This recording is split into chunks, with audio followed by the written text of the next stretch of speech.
So we haven't had a single cloud for like almost 3 months. I'm not even kidding. Not one cloud in the sky anywhere for 3 months. I wake up this morning and it looks like this. What's up, guys? Welcome to the first cold happiness episode.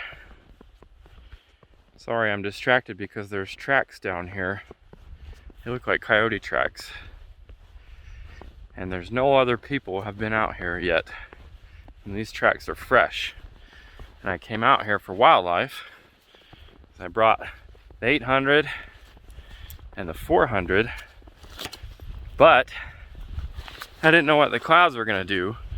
So I also brought my RP with my 16 to 35 and 24 to 70 because I think we're ready for some seriously good time-lapse conditions on these mountains. The light is breaking through some of these mountains. Oh my God. I just don't know where to set up because every direction looks incredible. So I'm gonna walk you guys through probably however I decide to set up. Oh, watch out for that. My time lapses instead of wildlife, because I haven't seen any. I was really hoping for some elk in the snow. I've been seeing elk out here every day, almost every day, and I was really hoping for some elk in the snow shots, but that hasn't happened. And now I'm being really loud and I'm vlogging, so if they are around here, I'm probably scaring them away. So I think what I'm gonna do is put the 800 up in the bag. I'll keep the 1 to 400 out because it's more versatile, and I'll probably end up setting up 1, maybe 2 time lapses,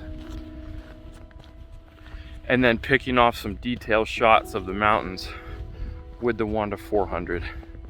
That's I think that's how I feel like rolling today. Oh my God. I'm in southern New Mexico. We get this like once, maybe twice a year if we're lucky. And the fact that it's come so early, and that just a couple days ago we were wearing shorts. This is just crazy. Crazy, crazy. All right, let's get to hiking for a minute. So I gotta find my spot.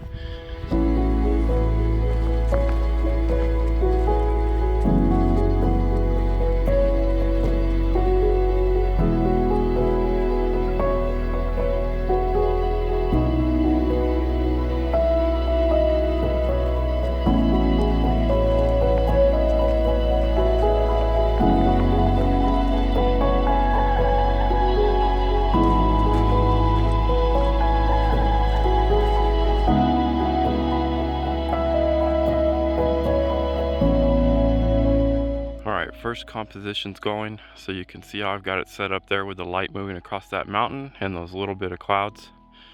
So that should be looking pretty good. We're at 3-second interval, and you can see 6/40 of a second, f5, ISO 100. So we're probably at just shy of 200 millimeters right there, and I think that's looking pretty good.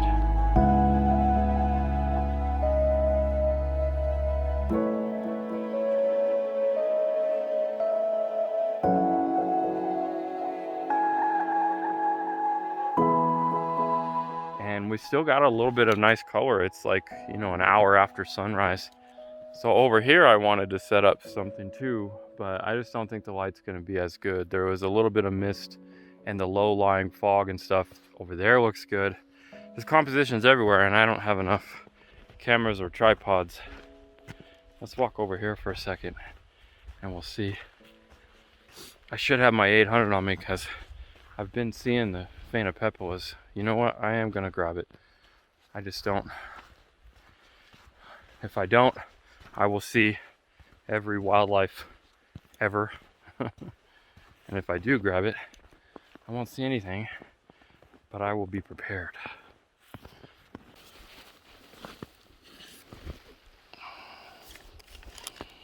All right, got the 800 on my R5.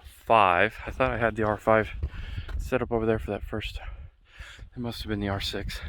They look so similar that I almost always grab the wrong one, and the only way that I really tell, like really quickly, is by that mode dial and the LCD screen on the top.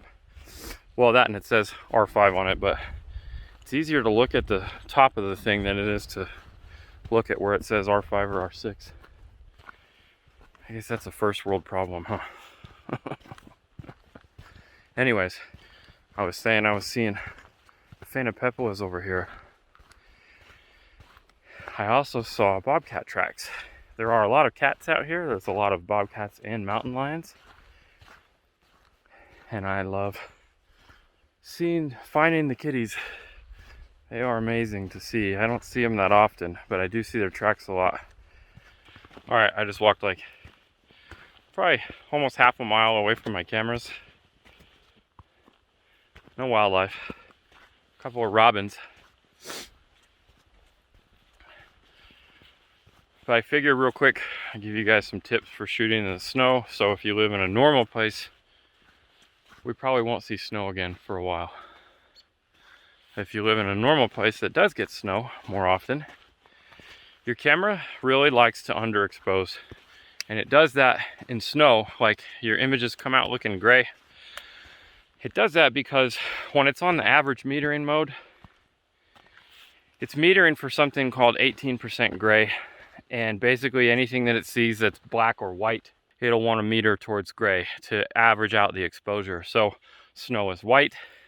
Therefore, if you let your camera expose what it thinks is properly, it'll be usually a bit gray and a bit underexposed. So you can overcompensate for that by, if you're in manual, then you can just manually deal with it. Or if you're in one of the auto modes, you can put it with auto exposure compensation and put it up by a stop or so. About a stop is usually good.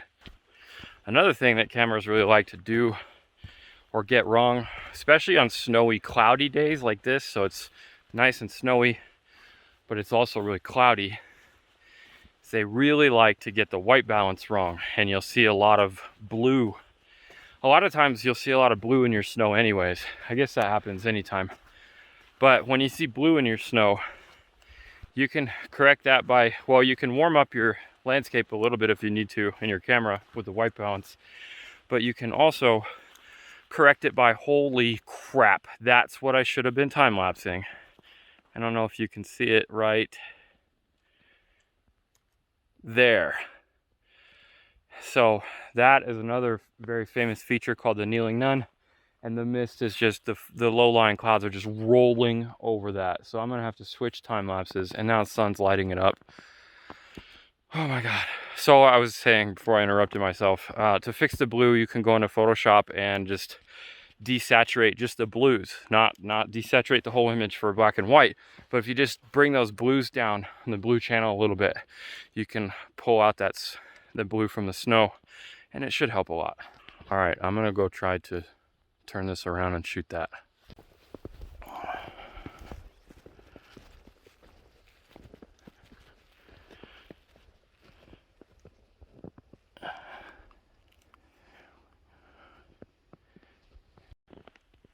All right, that's all set up. A couple of important things about time lapses that I stress a lot.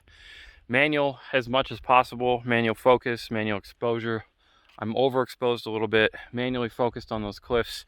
So I want a super close-up of the nun, and that whole area with the mist is just really rolling over. And I could have zoomed in all the way to 400 or even like 200 or 300 to get that, but there's more stuff happening over this way.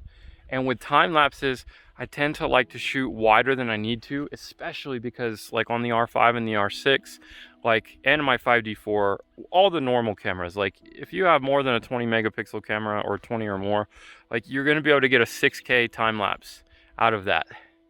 Sorry, watching birds. You're gonna be able to get a 6K time lapse out of that for the stills. And that is more than enough to crop in if you need to. So I always like to leave myself room. Of course they're flying everywhere, to crop in whenever I need to instead of not being able to, because something might happen wider than you think, and you know, then you would have missed it completely and there's no way to get around that. So I think I'm gonna stop this time lapse over here. I think that's just about done. Also, the battery's dying. It might stop it for me.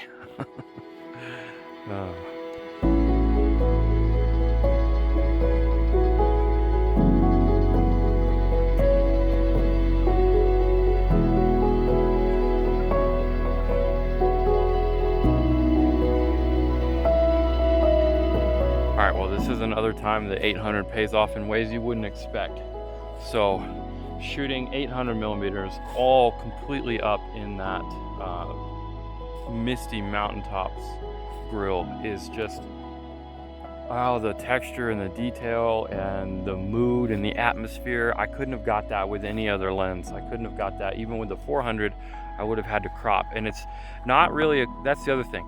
It's not really a composition that I would have thought of unless I was panning. I was following a bird, and then the bird flew away, and then I'm like still looking through my 800 and I see that way out there. So looking through the viewfinder like that, I wouldn't have seen it any other way, and I'm really glad that I did, because now I'm thinking about it, and now it's on the brain, and now I'm gonna try to pick out some more as that stuff rolls by.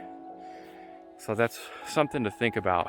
I'm looking around right now at all the distant peaks, and I'm trying to see what would look good, but I think I'm gonna pick out a few more compositions with the 800 over this way, and then I'll show you guys. Also, I just want to mention, I really love this bag.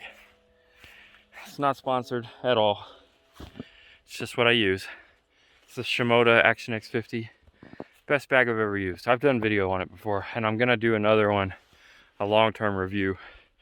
And I need to do an updated 2020 what's in my bag, or 2021 what's in my bag, something like that. And I'm gonna do another gear video for you guys soon, but not only is that bag more comfortable than anything I've ever used, and it fits a lot more, and it's still carry-on accessible and all that, the materials that it's made out of for the weather like this, the snow and the dust and the rain, like nothing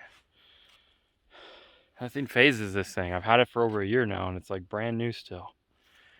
All right, that's enough. It's not sponsored, like I said.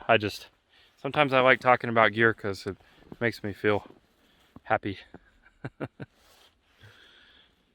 What else makes me feel happy though is all this crazy mist and clouds and fog and snow and weather, because for the past 3 months it's been like 90s, 80s, 70s, no clouds, not one cloud in over 2 months.